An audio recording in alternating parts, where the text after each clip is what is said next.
보이맨 칼럼. 신성한 교통의 조건. 요한일서 요즘에 라이프 스타디를 누리고 있는데요. 지난 한 주 동안에는 메시지 10번부터 오늘 메시지 16번까지고 말씀의 범위는 요한일서 1장 5절부터 2장 6절까지예요. 근데 이 범위에서 이제 가장 중요한 요절이 1장 6절입니다. 1장 6절. 우리가 하나님과 교통을 갖는다고 말하면서 어둠 가운데 행한다면 우리는 거짓말하는 것이고 진리를 실행하고 있지 않은 것입니다. 이렇게 했어요. 근데 이제 2장 4절에는 비슷해요. 뭐냐면 그분을 안다고 말하면서 그분의 계명을 지키지 않는 사람은 이렇게 있잖아요. 1장 6절은 우리가 하나님과 교통을 갖는다고 말하면서 2장 4절은 그분을 안다고 말하면서 이렇게 된 거예요. 그러니까 이제 그 말하고 실제 행동하고 다르기 때문에 이렇게 거짓말하는 자가 되는 거거든요. 마태복음 23장에 보면 예수님이 바리새인들에 대해서 얘기하기를 그들이 말은 다 지켜라, 받아들여라. 그러나 그들의 행동은 받지 말아라 이렇게 되거든요. 이 말은 뭐냐면 바리새인들은 말만 하는 사람, 립 서비스만 하는 사람들이에요. 행동이 없다는 거죠. 여기 이제 그 얘기입니다. 말하면서 교통을 갖는다고 말하면서 이게 이제 많은 경우 이제 예수쟁이들은 말만 잘한다고 이제 기독교에도 그런 말 하잖아요. 그래서 이런 걸 볼 때 우리가 사도 요한이 90년도부터 95년 사이에 이제 요한 서신을 쓰고 요한복음을 쓰고 계시록을 썼는데 이제 에베소에서 있으면서 이제 썼는데 요한일서의 주제가 뭐라고 그랬어요? 신성한 교통. 신성한 생명의 교통이죠. 신성한 생명의 교통. 그러니까 이제 요한복음은 생명을 얻는 거라면 조회입니다. 조회. 요한서신은 뭐예요? 특히 사도 요한이 강조한 게 뭐냐면 신성한 생명의 교통입니다. 신성한 생명은 바로 조회의 생명이잖아요. 우리 안에 생명이 들어왔는데 이 생명이 머무는 것이 아니고 흐르는 거예요. 교통이란 말이야. 누구와 교통의 첫째는 하나님과의 교통. 둘째는 몸 안에 지체들과의 교통이에요. 지금 이제 요한일서는 특히 생명의 교통을 강조하고 있는 거예요. 강조하고 있는 겁니다. 그래서 이제 요한일서 1장 1, 2절은 신성한 생명이 나타났다고 얘기를 하고요. 또 3절, 4절은 신성한 교통, 생명의 교통을 얘기하고 있습니다. 그리고 이제 근데 1장 5절부터 2장 11절까지는 뭐예요? 신성한 교통의 조건이 있어요. 조건. 첫째가 뭐예요? 조건, 죄들을 자백하는 거고, 두 번째가 뭐예요? 하나님과 형제들을 사랑하는 거예요. 수직적으로는 하나님을 사랑하고, 수평적으로는 지체들을 사랑하는 거, 형제들. 그러면 이제, 객관적으로 보면 이제, 여기다 이제 우리가 적용해 보면, 내 상태를 그대로 알 수 있는 거죠. 내가 어떤 상태인가. 자, 그러면 생명의 교통에서 뭐가 문제가 생겼어요? 그게 뭐예요? 죄예요, 죄. 죄라는 게 뭡니까? 하말티하잖아요. 목적에서, 권역에서 빗나간 건데, 결국, 하나님과 끊어진 거예요. 그러니까, 우리가 받은 생명, 요한복음에서 영접하는 자, 곧 그 이름을 믿는 자들에게는 하나님의 자녀가 되는 권세를 주셨다고 그러는데, 영접해서 생명을 받고 난 것은 영원한 겁니다. 그거는 바꿀 수가 없어요. 한번 구원받은 사람은 구원이 없어지질 않아요. 영원한 겁니다. 그런데 생명의 교통은 끊어질 수 있다는 거예요. 뭐 때문에? 죄 때문에. 그래서 여기 이제 1장 7절 보면은 9절, 특히 9절에서 우리가 우리의 죄들을 자백하며 그 죄가 끊어진 상태가 있으면 그냥 그대로 놔두지 말고 어떻게 해요? 자백을 해야 됩니다. 하나님한테 그 자백을 하면 어떻게 뭐라 했어요? 하나님은 신실하시고 의로우셔서 우리의 죄들을 용서하시고 모든 불의에서 우리를 깨끗하게 하실 것입니다. 이렇게 된 거예요. 자백하면 용서하신다는 거예요. 말하자면 교통이 다시 회복된다는 거예요. 교통이 다시 회복된다는 거예요. 주님과 수직적으로 주님과의 교통, 수평적으로 지체들과의 교통에서 이 교통이 열려야 지난번에도 얘기했잖아요. 사람의 몸이 순환기 계통에 질환이 많다고 그랬잖아요. 요즘에 이 혈관이 막힌다거나 이렇게 뇌경색이라는 뇌혈관이 막힌 거잖아요. 그래서 이런 그 피가 온 말초 혈관까지 계속 이렇게 순환을 해야만 건강하고 내가 어떤 어떤 부분에 통증을 느낀다는 것은 그 부분에 피가 통하지 않는 거예요. 그래서 통증을 느끼는 거예요. 안 통합니다, 안 통합니다. 그 신호예요, 그게. 발전소에 있는 무궁무진한 전기가 이 집안의 전등에 이제 와서 빛으로 나타나잖아요. 근데 이 발전소의 전기와 전등의 전기 사이에 전기줄이 있잖아요. 근데 이것이 1초에 60사이클이 왔다 갔다 해야 빛이 난다는 거네요. 근데 여기서 맥히잖아요. 뭐가 맥혀요? 스위치를 딱 오프로 해버리면 다 깜깜해지잖아요. 그러면 이제 회개한다는 건 뭐예요? 스위치를 ON으로 올리는 거예요. 그럼 어떻게 해요? 순간적으로 확 빛이 들어오잖아요. 그래서 우리가 주님과의 관계에서도 뭔지 모르지만 막힘이 있을 때 자백한다는 것은 뚫는 거예요. 이게. 스위치 ON을 하는 거예요. 그럼 어떻게 돼요? 다시 이제 교통이 이루어지는 거죠. 그래서 여기 이제 그 6절에 하나님과 교통을 갖는다고 말하면서 나 하나님하고 문제 없어. 나 지체들하고 문제 없어. 그렇게 얘기하면서 어둠 가운데 행한다면 어둠 가운데 행하는 게 뭐예요? 어둠 가운데. 예. 우리는 거짓말하는 것이고 그 뭐야? 진리를 실행하고 있지 않은 것입니다.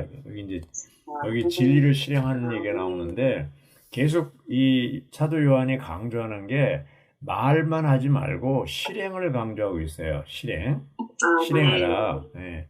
말만 하면서 어둠 가운데 있다. 이건 앞뒤가 안 맞는 거예요. 그래서 이제 여기 이제 진리를 실행하고 이 진리는 뭐예요? 아까 여기 각주 6절에 그 각주를 쭉 보면 각주가 굉장히 길어요. 아마 여기 제일 길 거예요. 이 6절이. 근데 거기 보면은 그 중간에 진리라는 단어는 신약 성경에서 100번 이상 사용되었다. 100번 이상이니까 아까 김종님 자매 200번 얘기했는데 200번도 될 수 있는 거죠. 그런데 100번이 사용되는데 매번 쓰일 때마다 그 의미는 문맥에 따라서 달라진다는 것이죠. 네. 그래서 이제 알레세이아라는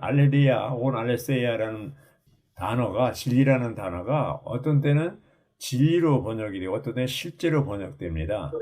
그래서 요한복음 14장 6절에는 내가 곧 길이요 실제요 생명이니 이렇게 나왔어요. 요즘 회복력은 먼저 번에는 개혁성경에는 내가 곧 길이요 진리요 생명이니 이렇게 진리로도 번역을 했어요. 그러면 진리라든가 실제라는 게 왜 중요하냐? 뭐가 진리입니까 도대체? 왜 우리가 진리라고 얘기합니까? 진리는 변해요, 안 변해요? 안 변해야 됩니다. 실제도 마찬가지죠. 실제 그대로 이루어져야 돼요. 그래서 하나님의 말씀은 진리이다. 그건 말은 뭐냐면 하나님에서 나오는 말씀은 그대로 다 이루어져야 되는 거예요. 우리 말은 안 이루어지는 게 많아요. 근데 하나님은 이렇게 된다 얘기하시면 그대로 돼야 돼요.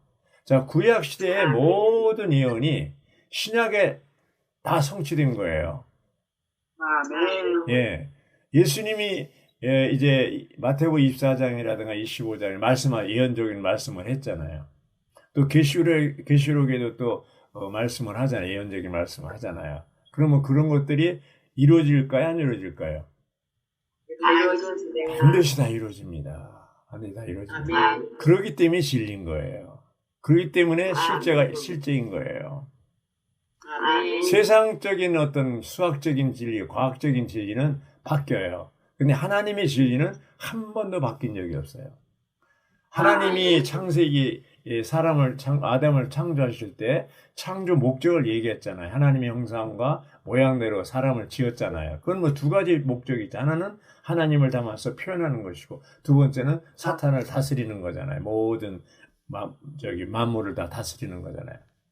그렇죠? 아멘. 그 원칙은 지금까지도 변함없어요. 아담은 거기에서 성공해서 실패했어요? 실패했어요.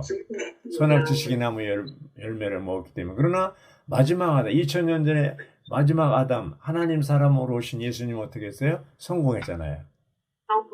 그건 철저하게 그분은 하나님을 표현했고 영광을 나타냈어요. 독생자의 영광이죠. 그리고 사탄을 다스렸어요. 심지어는 사탄을 끝내버렸어요. 요한복음 19장 30절에 뭐라 그랬어요? 십자가의 마지막 운명하시면서 다 이루었다.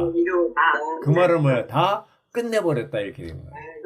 사탄뿐 아니라 죄와 죄들, 또 세상, 자와 육체, 계명의 율법 이런 것들을 다 끝내버렸어요. 그러니까 하나님 편에서 보면 다 끝난 겁니다. 근데 우리가 적용할 때 자백하면 주님은 그것을 우리가 자백하는 순간에 주님이 끝난 것이 이제 용서받는 거죠. 해결된 거죠. 그래서 하나님 편에서는 문제가 하나도 없어요. 항상 문제는 어디에 있어요? 우리에게 있는 겁니다. 우리한테 있죠. 나에게 있고 우리에게 있는 네, 겁니다. 나한테 있죠. 그 문제라는 게 뭐예요? 맥히는 거죠. 죄 때문에 맥히는 겁니다.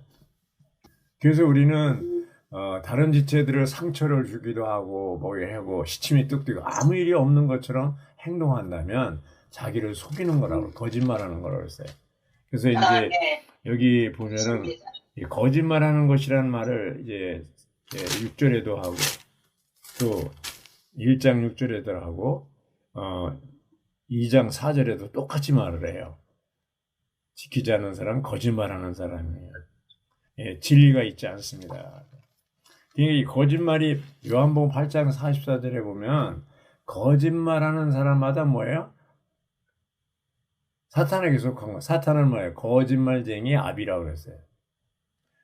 왜 거짓말이 뭡니까? 그 안에 진리가 없기 때문에 그렇습니다. 진리가 없기 때문에 진리대로 행하지 않는 거예요. 그래서 6절에 아까 이제 강조하는 게 중요하다는 게 뭐냐면 진리를 실행하지 않고 있지 않는 거예요. 이게 뭐예요? 실행한다는 게 뭐냐면 습관적으로 지속적으로 행하는 것을 말하는 거예요. 우리가 내가 진리로 조성된 사람은 보세요. 하나님의 신성한 생명이 내 안에 들어왔다는 얘기는 교회가 들어왔다는 얘기는 그 생명에 같이 따라 들어온 게 본성이 있어요. 그게 뭐예요? 본성이 사랑, 대표적인 게 사랑, 거룩, 의, 빛 이런 것들이잖아요. 그래서 여기 지금 사도 요한은 뭐예요? 빛과 사랑을 강조하잖아요. 빛은 진리를 가져오고 그렇죠? 사랑은 은혜를 가져오잖아요. 그래서 우리가 정말로 이렇게 거듭났고 문제가 없는 사람이에요. 빛 가운데 거하는 사람이라면 어둠하고도 관계없어야 되고 교통이 원활하게 이루어져야 되고 누구와도 마음이 열려서 이렇게 해야 되고 그렇잖아요. 이렇게 해야 되는데 사도 요한이 볼 때 그렇지 않은 사람들이 그 당시에 있었던 것 같아요. 말만 하고. 그래서 이 마태복음 5장, 6장, 7장의 끝부분에 가서 마태복음 7장에 가서 뭐라고 그랬어요?